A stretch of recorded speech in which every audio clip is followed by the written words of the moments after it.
자, 오늘 작은 뿔에 대해서 조금 더 말씀을 드리겠습니다. 작은 뿔은 심판 당합니다. 작은 뿔은 심판 당합니다. 우리를 괴롭히는 그 작은 뿔은 심판 당합니다. 이런 소망을 가지라고 오늘 본문 말씀이 이야기하고 있습니다. 다니엘 7장 우리가 몇 주간에 걸쳐서 합니다. 7장이 다니엘서의 중심이요. 7장을 잘 이해하면 요한계시록뿐만 아니라 또 우리 마태복음 24장에 있는 종말 설교, 그리고 또 데살로니가 후서에 있는 그 종말에 대한 이야기들, 그런 요한일서에 있는 적그리스도에 대한 이야기들, 이런 것들이 굉장히 중요한 거거든요. 그런 것들을 우리가, 그리고 오늘날 우리 이 시대에 이 말씀이 잘 적용됩니다. 그래서 조금 복잡할지 모르겠지만 이 다니엘 7장을 우리가 최대한 우리가 이해하려고 노력하고 그랬으면 좋겠습니다. 오늘도 성령께서 역사해 주셔서 이 말씀을 읽을 때 이 말씀이 우리 마음판에 새겨지기를 간절히 소원합니다. 우리가 세상 속에 있는 악을 보아야 된다라고 했습니다. 세상 속에 세상이 아주 좋게 잘 그렇게 이렇게 뭐 복지도 훌륭하고 아주 그냥 뭐 일상이 아주 좋아 보이지만 그 좋아 보이는 일상 안에 악이 있다. 이것을 보아야 된다. 오늘 이 다니엘 7장 이 후반절, 아니 다니엘 7장 전체는 무엇을 강조하고 있느냐? 눈을 강조하고 있습니다. 무슨 눈이요? 영적인 눈이요. 우리 따라해 볼까요? 영적인 눈을 뜹시다. 시작. 영적인 눈을 뜹시다. 영적인 눈을 떠서 이 세상이 겉으로는 굉장히 좋아 보이지만 악이 있다고 하는 것을 볼 줄 알아야 되는 것이죠. 그래서 영적인 눈에 대해서 그렇게 우리가 한번 생각해보고 우리가 얼마나 영적인 눈이 영안이 우리가 얼마나 많이 띄었는지를 우리가 점검해야겠습니다. 그래서 이제 꿈을 꾸는데 네 동물이 나오잖아요. 독수리의 날개를 가진 사자인데 독수리의 날개를 가졌어요. 또 곰이 있어요. 곰인데 한쪽이 다른 쪽보다 더 높은 곰, 이렇게 들렸다는 거죠. 이렇게 몸이 기울어졌다는 거죠. 그리고 표범인데 그 표범에 네 머리와 네 날개가 있는 표범.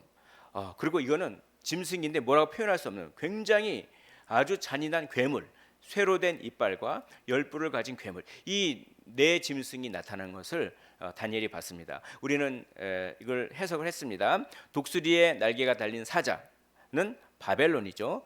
그리고 곰인데 한쪽이 다른 쪽보다 더 높은 곰은 이것은 메대와 바사입니다. 네 날개와 네 머리를 가진 표범은 헬라 제국, 그리스 제국이죠. 알렉산더 제왕이 세운. 그리고 쇠로 된 이빨과 열 뿔을 가진 괴물은 그것은 로마 제국이다라고 하는 이런 해석을 우리는 익히 알고 있습니다.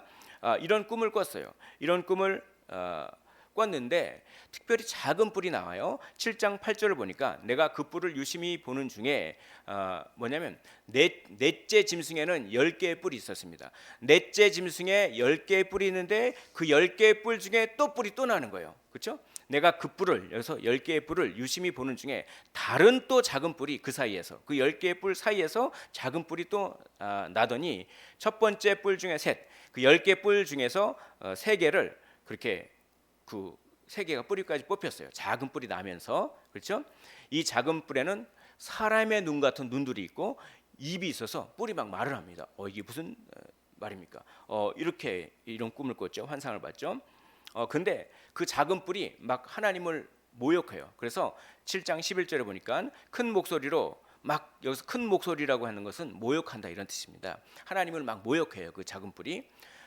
그러니까 죽임을 당합니다. 심판을 당하죠. 그리고 그의 시체가 불에 던져졌다. 이런 꿈을 꾸는 겁니다. 그러고 나서 옛적부터 계시니라고 하는 그런 분을 환상에서 봐요. 그거는 하나님이시죠. 그 옛적부터 계신 이에게 인자 같은 이가 이렇게 나오는 겁니다.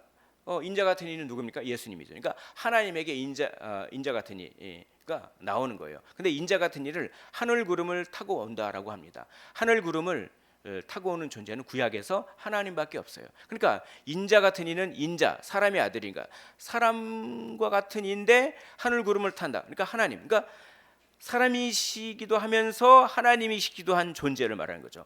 이 존재가 옛부터 항상 계셨던 하나님께로 왔어요. 나아갔습니다. 그렇게 인도됐습니다. 그러니까 이제 그에게, 그 인자 같은 이에게, 하늘 구름을 타고 온 인자 같은 이에게 권력을 주는 겁니다. 영광과 나라를 주고 모든 자들이 그를 섬기게 했다. 그의 나라는 소멸하지 아니하는 영원한 나라요, 영원한 권세다. 이런 꿈을 딱 꿨어요. 이게 이제 뭡니까? 그 다니엘이 꾼 꿈인데, 이 꿈을 꾸고 나서 이 여기까지 지난번에 말씀드렸죠. 시선이 중요하다. 첫째, 악을 분별하는 시선, 그렇죠? 이 일상 가운데 악이 있다라고 하는 것이죠. 두 번째, 심판을 기억하는 시선, 그렇죠? 심판이 있습니다. 그 작은 뿔은 어떻게 됩니까? 하나님을 모욕하는 영적인 세력은 다 심판을 당하고, 하나님을 모욕하는 그 영적인 세력에 동조하는 세력들, 하나님을 모욕하는 영적인 세력에 동조하는 사람들이 누굽니까? 예수님을 안 믿는 사람들, 예수님을 안 믿는데 성실하게 사는 사람들, 도덕적으로 사는 사람들, 너무나 불쌍하죠. 그런 사람들도 심판당한다. 그 심판을 기억하는 시선, 그리고 하나님의 나라가 이루어진다라고 하는 하나님의 나라를 소망하는 시선. 무엇이 중요합니까? 눈이 중요합니다. 이 세상이 지금 일상이 바쁜 일상 가운데 먹고 살기 위해서 막 왔다 갔다 하고, 그래도 우리가 이 안에 악이 있다. 악을 분별해야겠다. 심판이 있다. 심판을 기억해야겠다. 하나님의 나라가 있다. 하나님의 나라를 소망해야겠다. 그런 눈이 있어야 된다. 그런 눈이 없는 사람은 너무나 불쌍한 사람이죠. 그런 눈이 없는 사람은 현세지향적 삶을 삽니다. 이 땅이 전부 다인 줄 알고 어떻게든 이 땅에서 돈 많이 벌고, 돈 같은 거 돈 안 뺏기려고 하고, 돈 그거 아까워하고, 그리고 뭡니까? 어떻게 자기 명예, 자기 자존심, 자기 체면 차리려고 하고, 그건 이 땅 현세주의적인 사람이죠. 그리스도인은 저 시선이 저 하늘에 있어야 되겠죠. 이 땅이 연연하지 않아야 된다 하는 눈에 대해서 한번 강조를 했는데, 오늘 이제 특별히 오늘 우리가 읽은 본문에는 그 눈에 대해서 한번 더 강조를 하고 있습니다. 이렇게 꿈을 꾼 다음에 이제 15절 보니까 15절에 다니엘이 막 그 꿈에 근심하는 장면이 나와요. 그래서 그 환상이 너무나 나를 번민하게. 왜냐하면 뭐 아주 그냥 기괴한 꿈이잖아요. 이렇게 그 사자인데 뭐 독수리에 날개가 달린 사자가 나오질 않나, 뭐 날개가 달리고 머리가 달린 표범이 나오질 않나, 무슨 괴물이 나오지 않나, 그 막 번민했어요. 그렇게 번민했는데 16절에 보니까 내가 그 곁에 모셔 선 자들, 이게 뭐냐면 천사들이죠. 이 환상 중에 천사들에게 하도 궁금해서 이제 질문을 하는 겁니다. 질문을 해서 이 꿈이 과연 무슨 꿈입니까? 해석을 해주십시오라고 질문하니까 천사가 7장 17절에 또 7장 18절에 대답을 하는데 너무 간단하게 대답하는 거예요. 그러니까 그 내 큰 짐승은, 네가 본 내 큰 짐승은 세상에 일어날 내 왕이다. 그렇죠? 내 왕이라고 하는 말은 내 제국, 내 국가다, 이런 뜻이죠. 아까 말씀드렸죠. 우리는 이 다니엘보다 역사를 더 잘 알기 때문에 이게 무슨 바벨론이다, 메데바사다, 헬라다, 로마다 이런 걸 알고 있죠. 그렇게. 그리고 또 7장 18절에 그냥 결론만 딱 내주는 겁니다. 지극히 높으신 이의 성도들이, 우리 성도들이 나라를 얻을 것이다. 그런 세상 나라들은 다 멸망하고 지극히 높으신 하나님의 그 성도들이 영원한 나라를 얻을 것이다. 그 영원한 나라에서 누림이 영원하고 영원하리라. 3번 반복됐죠. 그럼 최상급입니다. 거룩하다, 최고로 거룩하다, 이런 뜻이죠. 영원하고 영원하리라. 최고로 영원하다라고 하는 이 어떤 히브리적인 그런 일종의 그 표현법이라고 할 수가 있죠. 근데 이게 되게 좋은 말이잖아요. 그 세상에 일어날 큰 내 왕이 있는데, 그 왕은 결국은 다 망할 것이고, 그 예수님을 믿는, 그 하나님을 믿는 성도들이 영원한 나라를 얻을 것이다. 굉장히 좋은 말인데 그래도 마음에 근심이 있었어요. 왜냐하면은 이게 너무 해석이 너무나, 이게 핵심이긴 한데 너무나 짧게 해석을 하니까 좀 자초지정을 더 많이 알고 싶은데 결론만 딱 얘기하니까 더 알고 싶었던 것 같습니다. 그래서 그 특별히 그 네 짐승 중에서 4번째 짐승에 대해서 더 많이 알고 싶었던 것 같아요. 더 많이. 그래서 4번째 짐승에 대해서 추가적으로 질문을 하는 것입니다. 19절에 이에 내가 넷째 짐승에 관하여 확실히 알고자 하였으니 라고 합니다. 곧 그것은 모든 짐승과 달라서 앞에 세 짐승과 다를 정도로 더 잔인하다는 겁니다. 그래서 심히 무섭더라. 이는 쇠요, 그 발톱은 노시니 먹고 부서뜨리는 나머지는 발로 밟았으며. 그 나머지 앞에 세 짐승도 굉장히 무서웠는데 이 4번째 짐승은 세 짐승, 앞에 나왔던 세 짐승보다 훨씬 더 잔혹하고 뭔가 무서우니까 특별히 네 번째 짐승에 대해서 더 궁금증이 있는 겁니다. 그래서 네 번째 짐승에 대해서 더 자세히 알고자 이렇게 물어본 거죠. 물어보니까 이렇게 예, 물어보는데 특별히 7장 21절에 이렇게 되어 있습니다. 내가 본즉 이 뿔이 이 특별히 네 번째 짐승에서 작은 뿔이 또 나오죠. 네 번째 짐승이 10개의 뿔이 나와 있죠. 네 번째 짐승은 10개의 뿔이 나옵니다. 그 10개의 뿔은 로마 제국이 멸망한 다음에 흩어지는 나라를 말하는 거예요. 그렇죠? 그 열이라고 하는 것은 많다라는 뜻입니다. 딱 10개가 아니라 로마 제국이 멸망한 다음에 많은 나라로 쪼개진다는 얘기예요. 그렇죠? 근데 그 10개의 뿔 사이에서 또 작은 뿔이 또 나요. 근데 이 작은 뿔이 7장 21절에 보니까 성도들과 싸운대요. 성도들과 더불어 싸워 그들에게 즉 성도들에게 이겼더니 아니 성도들이 이 작은 뿔에게 괴롭힘을 당하고 이 작은 뿔에게 패배한다. 그러니까 더 궁금해지는 겁니다. 그러니까 더 궁금해져서 도대체 이 넷째 짐승의 정체는 뭐고 이 넷째 짐승에 10뿔이 있는데 그 10뿔 사이에서 나오는 작은 뿔은 또 뭔데 그 작은 뿔이 성도들과 더불어 싸워서 성도를 이기고 성도들을 괴롭히는가 그게 너무나 근심이 된 거예요. 그래서 더 사실 그런 것 때문에라도 더 작은 뿔에 대해서 그리고 뭡니까 넷째 짐승에 대해서 알고 싶었던 겁니다. 그러니까 23절 보십시오. 모신자가 그러니까 천사죠. 천사가 이처럼 이르되라고 하면서 넷째 짐승은 곧 땅의 넷째 나라인데 이는 다른 나라들과는 달라서 온 천하를 삼키고 밟아 부서뜨릴 것이며라고 얘기합니다. 여기 다른 나라들과는 달라서라고 합니다. 차원이 다른 겁니다. 차원이 다를 정도로 온 천하를 삼킨다. 차원이 다를 정도로 그렇게 더 잔혹하다는 겁니다. 더 잔혹하게 밟아 부서뜨린다라고 하는 거죠. 그리고 7장 24절에 그 10뿔은 그 나라에서 일어날 열왕이요. 열왕은 열나라. 열나라는 많은 나라 이런 뜻입니다. 로마 제국이 멸망한 다음에 많은 나라로 그렇게 쪼개진 거죠. 그러나 그 많은 나라는 여전히 사회적으로 문화적으로 로마 제국의 영향력을 받고 있었어요.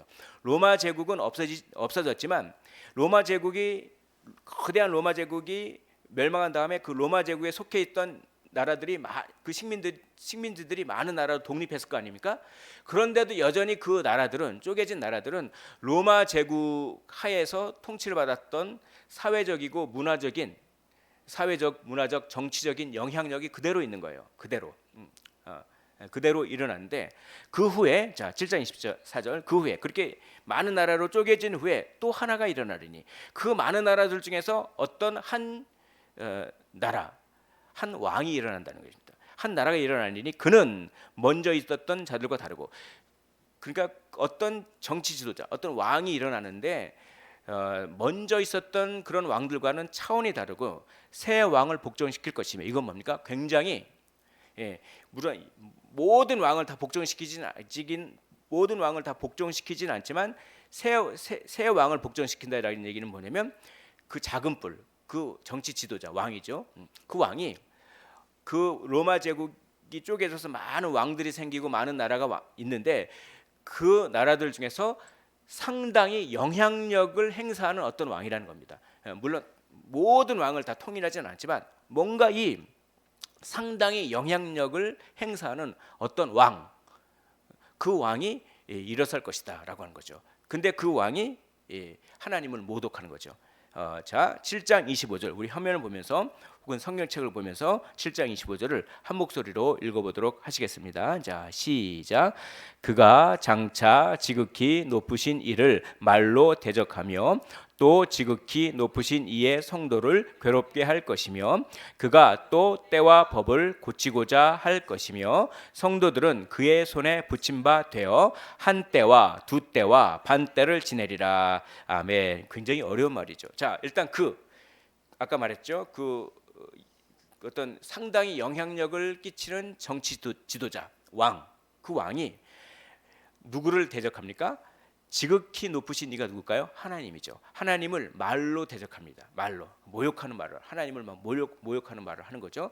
또 누구를 괴롭히니까 또 지극히 높으신 이의 성도 우리 그리스도인들을 괴롭힙니다. 그러니까 하나님도 괴롭히고 말로 괴롭히고 또 누구를요? 하나님을 믿는 성도들도 괴롭히고 또 뭘 합니까? 자, 7장 25절 보십시오. 그가 그렇게 괴롭힐 뿐만 아니라 또 때와 법을 고친다. 때와 법을 고친다라고 하는 얘기는 무슨 뜻일까요? 때. 여기서 말하는 때는 무슨 때일까요? 신성한 때.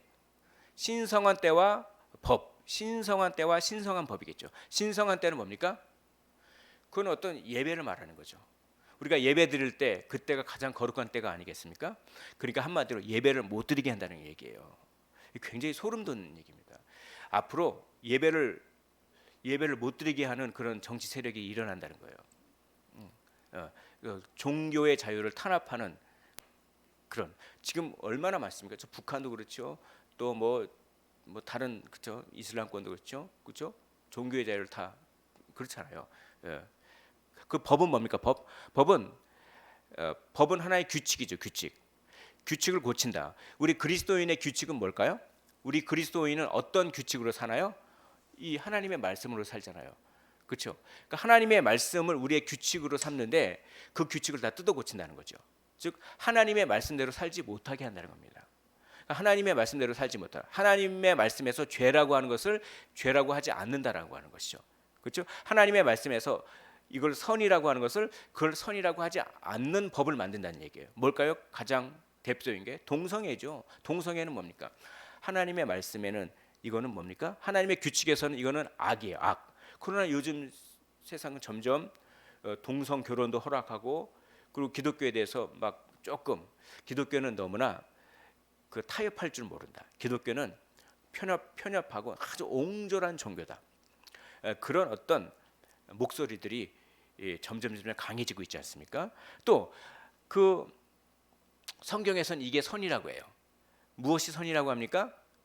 예수님을 믿어야 구원받는다. 이게 선이라고 합니다. 그러니까 뭡니까? 구원받는 길은 예수님을 믿는 길밖에 없어요. 회개하고 예수님을 믿는 길밖에 없어요. 그게 선이고 오직 유일한 길입니다. 그렇죠? 내가 곧 길이요 진리요 생명이니 나로 말미암지 않고서는 아버지께로 올 자가 없느니라. 아멘. 우린 이걸 진리로 믿고 이걸 선으로 믿잖아요. 우리가 구원받는 유일한 방법이라고 믿잖아요. 그러나 세상은 안 그래요. 세상은 착한 일하고 그 어느 종교나 성실하게 불교에도 구원이 있고 뭐 이슬람교에도 구원이 있고 무슨 샤머니즘에도 구원이 있고 뭐에도 구원이 있고 이 산이 있는데 산을 올라가는 정상을 올라가는 길은 여러 길이 있다. 이 길로 올라가도 되고 저 길로 올라가도 되고 이 길로 올라가도 되고 그러나 정상에서 만나면 돼 있지는 않느냐. 이게 이런 종교다원주의 같은 것. 그렇죠? 그게 선이에요. 그런 사람들이 볼 때는 예수 그리스도를 믿고 회개해야만 구원받는다고 하는 이 성경이 말하는 선이 악한 겁니다. 그러니까 법을 완전히 고쳐버리는 거죠. 벌써 오늘날 이렇게 적용되잖아요. 이게 역사적으로 오늘날은 이렇게 적용되지만 나치 하에 있었으면은 나치즘이 막 그런 거게 됐고 공산주의가 여기 공산주의가 적용될 수가 있죠. 때와 법을 고친다. 예배를 못 드리게 하고 경건 생활을 하지 못하게 하고 말씀대로 살지 못하게 하고 공산주의도 이거의 하나의 예가 될 수가 있죠. 또 뭐가 될 수가 있겠습니까? 또 여러 제국주의들, 그렇죠? 여러 제국주의들 있고 이 역사에 이렇게 하나님의 그 신성한 때와 법, 예배와 경건을 고쳐버리려고 하는 많은 세력들이 있었어요. 그런 세력들이 역사상 많이 있는 겁니다. 오늘날까지도 계속 이어지고 언제까지 이어질까요? 예수님이 재림하실 때까지 이런 작은 뿔의 역할을 하는 세력들은 계속 있을 것입니다. 그리고 앞으로 그 세기가 세질까요? 약해질까요? 점점 계속 세지는 거죠. 근데 언제까지 그런 작은 뿔이 언제까지 이렇게 그렇게 탄압을 받을까요? 자, 여기 보십시오. 7장 25절 중간에 그가 또 때와 법을 고치고자 할 것이며 성도들은 그의 손에 붙임받아요. 그의 손에 붙임받는다는 건 뭡니까? 그에게 박해를 당한다 이런 뜻입니다. 그 작은 뿔에게 박해를 당해서 어느 때까지요? 한 때와 두 때와 반 때를 지내리라. 한 때와 두 때와 반 때 밑줄을 쫙 치시길 원합니다. 이 한때와 두때와 반때, 이거는 뭐 진짜 많은 얘기를 할 수가 있지만 그냥 너무 복잡하게 말씀드리면 좀 기억하지 못하실 것 같아서 간략하게, 예수님이 부활하시고 승천하셨죠. 그렇죠? 그때부터 예수님이 재림하실 때까지 그 기간을 말하는 거예요. 다시 한번 말씀드립니다. 그러니까 조금 대략적으로 말씀드리면 예수님의 초림부터 재림 사이의 기간이 한때와 두때와 반때. 조금 더 상세하게 말씀드리면 예수님이 십자가에서 죽으시고 다시 부활하시고 승천하셨죠. 승천하신 다음부터 예수님이 재림하실 때 그 사이 기간이 한때와 두때와 반때입니다. 그러면 지금 우리는 한때와 두때와 반때 사이를 우리는 살고 있습니까? 그렇잖아요. 우리는 지금 예수님이 승천한 다음부터 재림까지 요 기간 안에 지금 우리가 살고 있죠. 그렇죠? 그렇잖아요. 이 한때와 두때와 반때를 요한계시록에서는 또 이게 한때와 두때와 반때가, 한때를 1년이라고 하면 한때는 1년, 두때는 2년, 더하면 3년이죠. 반때는 얼마입니까? 6개월이죠. 그러면 3년 6개월을 날로 계산하면 1260일인가요? 요한계시록에는 1260일이라고 하는 말이 나와요. 다 똑같은 기간이요. 예수님의 승천부터 재림까지의 기간입니다. 이런 걸 조심하셔야 돼요. 그래야지 신천지 같은데 안 빠져나오는 거예요. 이 숫자 같은 거. 그리고 또 뭡니까? 요한계시록에는 천년왕국, 1000년 동안 사탄을 가두는데 이 1000년도 이 한때와 두때와 반때의 기간과 동일하다고 해석하는 게 건전합니다. 천년왕국에 대해서는 여러 해석이 있지만, 그렇죠? 예수님이 승천하신 다음부터 예수님이 재림하실 때까지 그 기간이 한때와 두때와 반때, 또 42달인가요? 뭐 그렇게 있죠. 까먹었네요. 그리고 1260일인가 또 있죠. 또 천년왕국 같은 천년, 다 똑같은 기간이에요. 그게 예수님이 승천하신 이후부터 언제까지요? 재림까지요. 그것만 기억하십시오. 그것만. 그 예수님이 승천하신 이후부터 재림까지 이 기간 동안에 많은 세력들이 나타나서 다 때와 법을 고치고자 한다. 예배 못 드리게 하고, 그렇죠? 교묘, 각 시대마다 다른 방법이긴 하지만 예배 못 드리게 하고 하나님의 말씀을 지키지 못하게 하는 어떤 세력들이 있다. 이렇게 이해하시면 되겠습니다. 그러니까 적그리스도죠. 적그리스도. 자, 그래서 근데 여기 보십시오. 7장 25절에 한때와 두때와 반때라고 하는 말은, 그래서 때라고 하는 말이 3번 반복되죠. 때. 자, 3번 반복하면은 아까 말씀드렸죠. 최상급이죠. 근데 이 때는 영원합니까? 한시적입니까? 때라고 하는 말은 영원한 게 아니죠. 그러니까 한시적인 거죠. 그러니까 한시적이라고 하는 것이 3번 반복되면, 자, 한시적이다.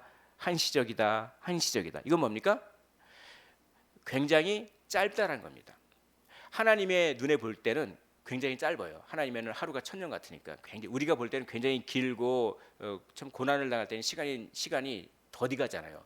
우리가 괴로울 때는 시간이 빨리 안 가잖아요. 그렇죠? 더디 가잖아요. 그러니까 그러나 하나님의 눈에 볼 때는 이게 굉장히 한시적인 시간이다. 그러니까 이 굉장히 짧은 한시적이다라고 하는 3번 반복하면서 이 짧은 이 시간을 견뎌라. 조금만 참아라 이겁니다. 조금만 참으면 예수님께서 재림하셔서 너희를 괴롭히는 악한 세력을 심판할 거다라고 하는 그 인내와 소망과 용기를 주기 위해서 이렇게 영원이라고 하는 말과 한때와 두때와 반때, 때 3번 반복하면서 영원과 한시적이다라고 하는 것을 비교하고 있어요. 이거 생각나니까 666도 말씀드렸죠. 666은 뭡니까? 6은 뭡니까? 7은 뭡니까? 7. 666이 무슨 베리칩이다, 무슨 666이 뭐 여기 뭐 바코드다, 이런 거는 이렇게 세대주의적 해석인데 이런 것들은 좀 조심하셔야 돼요. 666이 또 666이 뭐 숫자로 6을 알파벳으로 이렇게 해가지고 666이 네로 황제를 가리킨다. 그래서 뭐 그런 해석도 있지만, 그것도 물론 어느 정도 의미가 있지만 가장 그래도 건전한 해석은 6이라고 하는 건 뭡니까? 7은 뭡니까? 7? 7은 완전수죠. 그럼 6은 뭡니까? 부족한 수죠. 부족한 수. 그러면 그 3번 반복하는 것은 최상급이죠. 자, 6은 7은 7은 완전수죠. 그럼 6은 뭡니까? 부족한 수죠. 부족한 수. 그러면 그 3번 반복하는 것은 최상급이죠. 부족한 수. 그러면 그 3번 반복하는 것은 최상급이죠. 666은 뭡니까? 부족하다, 부족하다, 부족하다. 최고로 부족하다. 누가요? 그 짐승들. 그 악한 세력들은 눈에 보기에는 굉장히 권세가 있고 힘이 있어 보이지만 하나님의 눈에 보기에는 부족하다, 부족하다, 부족하다. 하나님이 후 한번 보면 다 나가 떨어질. 그러니까 그 세력의 세상의 세력을 그 눈에 보기에는 굉장히 무시무시하지만 그거에 대해서 겁낼 필요가 없다는 겁니다. 그 이마에 666 인을 친 사람들을 그런 사람들은 어떤 사람들일까요? 그런 사람들은요 예수님을 믿지 않는 모든 사람이에요.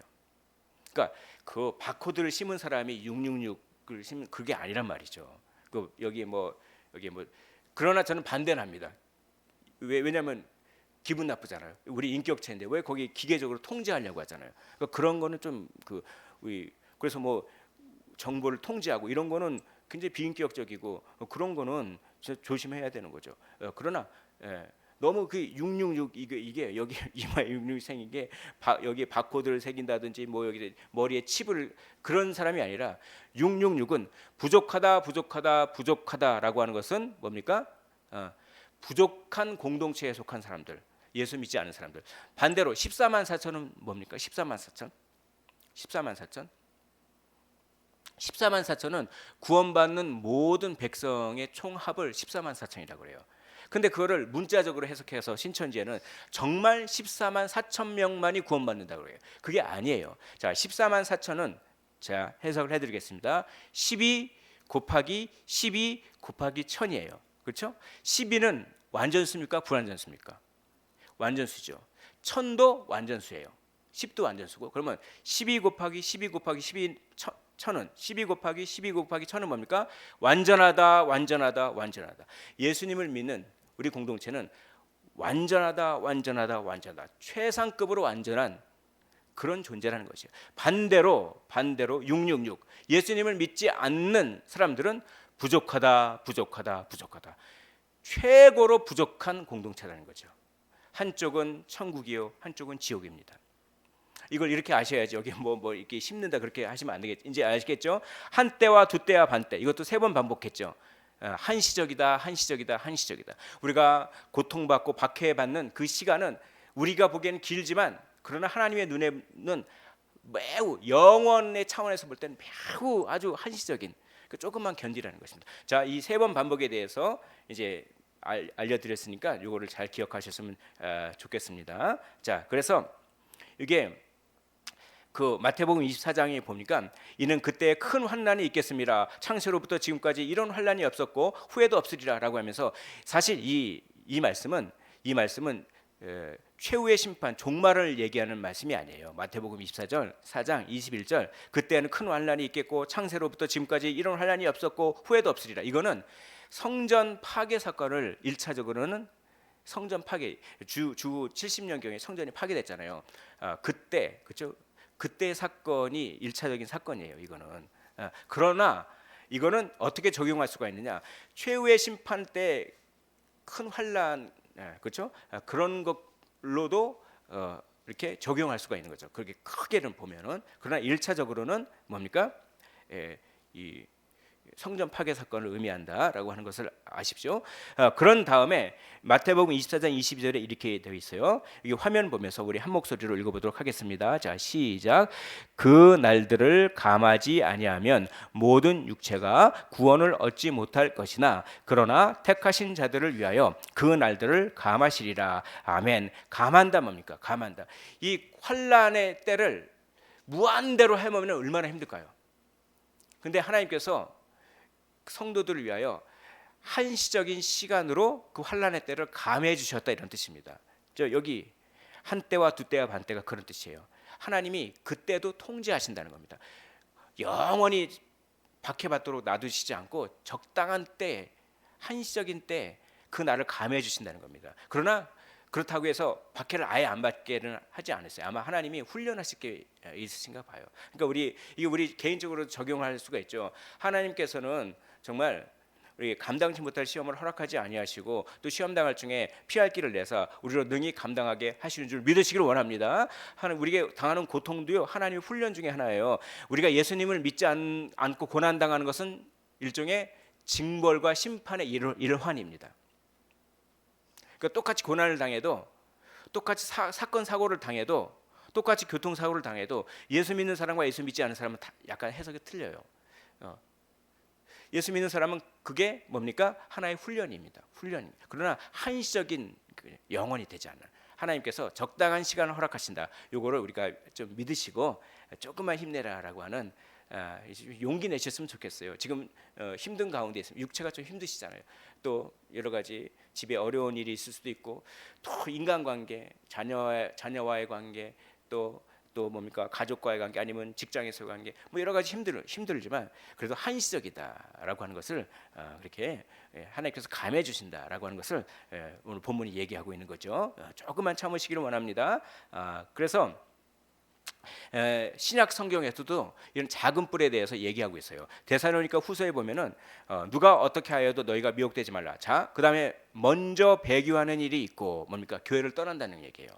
그러니까 불법의 사람, 작은 뿔은 불법의 사람이에요. 멸망의 아들이 나타난다는 겁니다. 이 불법의 사람과 멸망의 아들이 나타나서 그 사람이 하나님을 막 대적하는 사람이에요. 그 사람이 나오는데 그 사람이 언제 나타나느냐? 그 사람은 먼저 배교하는 일이 있은 후에 나타난다는 겁니다. 최후에.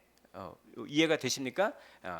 그 최후의 불법의 사람이 나타나요. 예수님 재림하기 직전에 불법의 사람이 나타나요.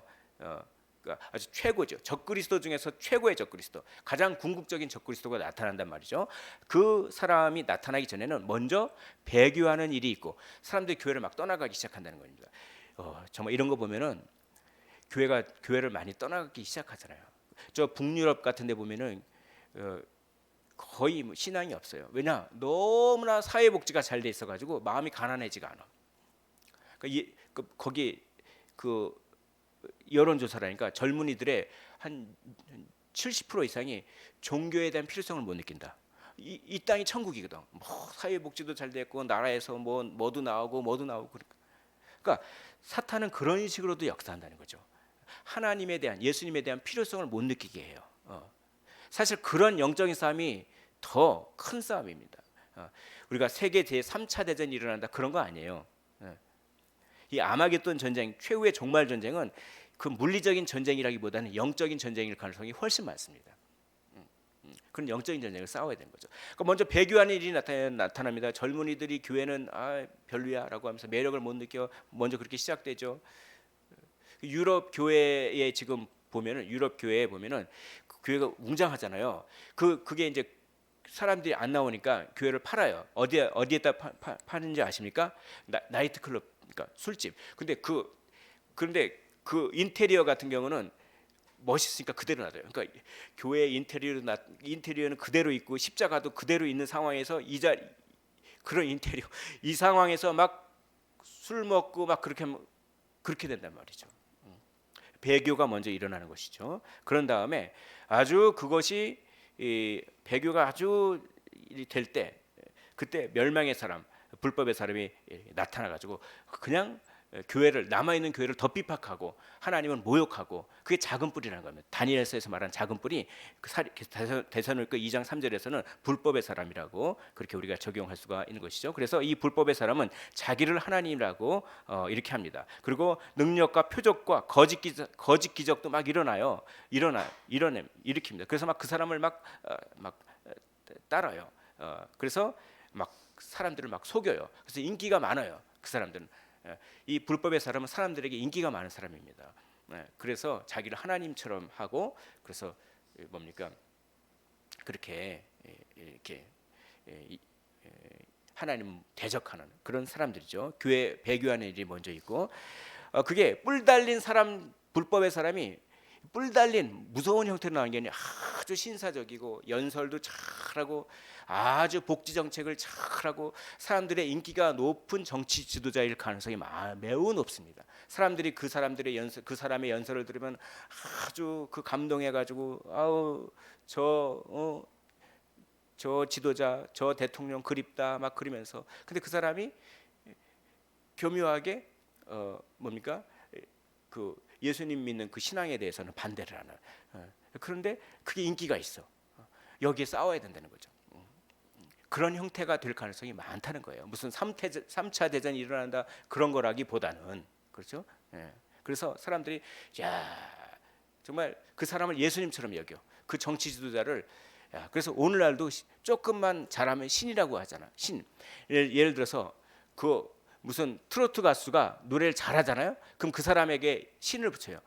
트롯 신. 뭐 그렇지 않습니까?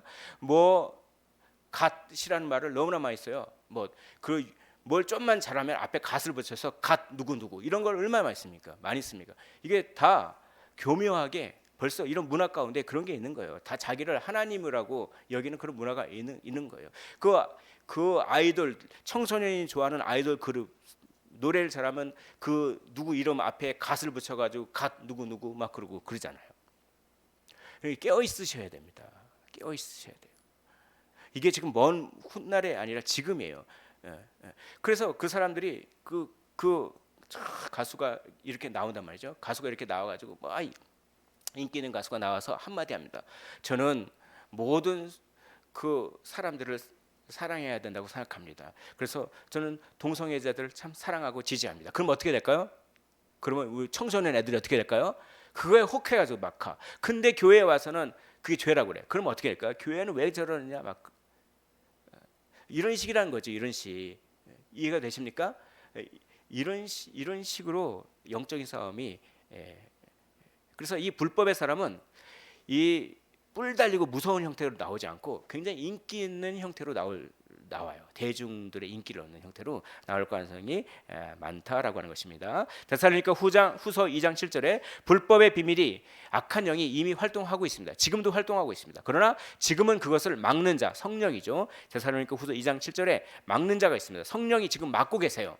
그러나 자 계시록 20장 2절에 용을 잡으니 용이 누구입니까? 마귀죠. 곧 옛뱀이요 마귀요 사탄이라 잡아서 언제 동안요? 1000년 동안 결박. 아까 1000년이 어느 기간이라고 제가 말씀드렸죠? 예수님이 승천하신 후부터 재림하실 때까지 기간. 이 1000년의 기간은 다른 말로 한 때와 두 때와 반 때의 기간이죠. 다 똑같은 얘기입니다. 요 1000년 동안 사탄을 지금 무적행에서 잡고 있어요. 그래서 사탄이 왕성하게 활동을 하지 않아요. 막는 자가 있단 말이죠. 그러나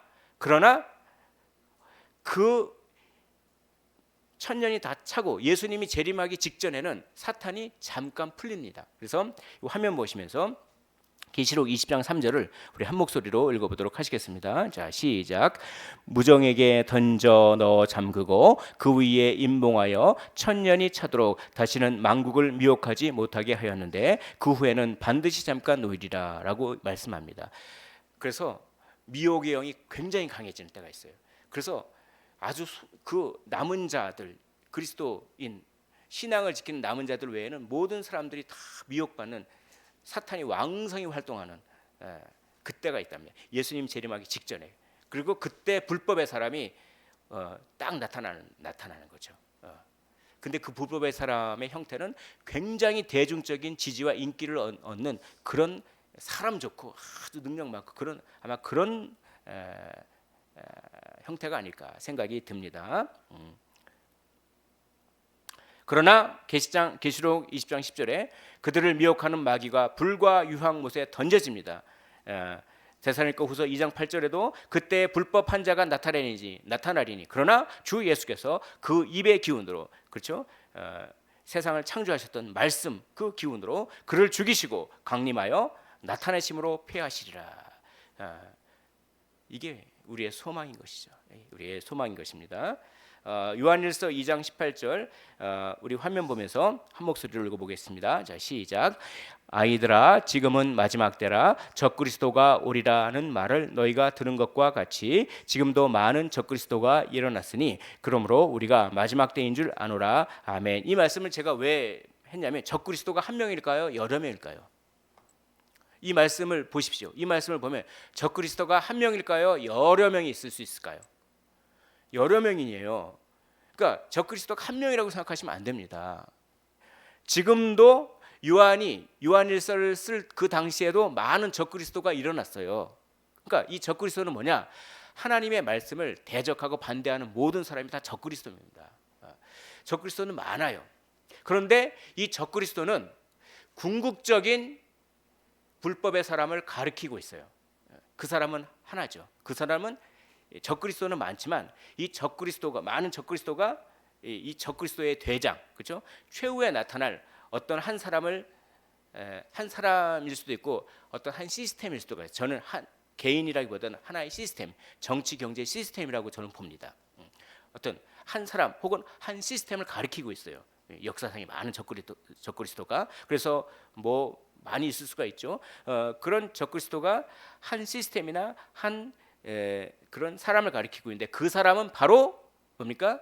사탄이 1000년 동안 탁 이렇게 잠겨 있다가 잠시 풀릴 때, 데살로니가 후서에 얘기하면 막는 자가 살짝 놨을 때, 그때 예수님이 재림하시기 직전에 그런 궁극적인 최고의 적그리스도라고 그런 사람이 나타나는 것을 지금 예표하고 있는 많은 적그리스도가 지금 시대도 많이 있죠.